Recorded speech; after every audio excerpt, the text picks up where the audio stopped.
నేనేం చేయగలను పార్టీ తరపున అంటే, నేను ఖచ్చితంగా deeply committed for BC welfare. మాకు ఈత వనాలు ఎందుకు ఏర్పాటు చేయకూడదు?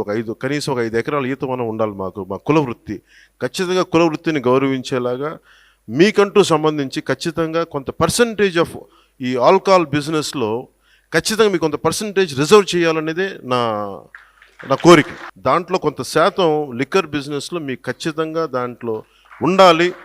ఆ దిశగా మేము మేనిఫెస్టోలో కూడా పెడతాం అనేది నేను మీకు విన్నవించుకుంటా ఉన్నాను. ఎన్నికల మేనిఫెస్టోలో ఇచ్చినటువంటి రిజర్వేషన్ కూడా ఏదైతే గీత కార్మికులు ఉంటారో ఆడి ట్యాపర్స్ కు సంబంధించి కళ్ళు గీత కార్మికులకి 10% షాప్స్ ఇస్తామని చెప్పి ఆ రోజున ఎన్నికల్లో హామీ ఇచ్చాం. దాని మీద కూడా ఒక రిపోర్ట్ తయారు చేసుకుని ఇవన్నీ కూడా మరి ముఖ్యమంత్రి గారికి ముందు రేపు సబ్ కమిటీ ముందు రేపు కేబినెట్ ముందు పెట్టడానికి ఇది ఈ రోజు 3వ సమావేశం కూడా కండక్ట్ చేసుకున్నాం.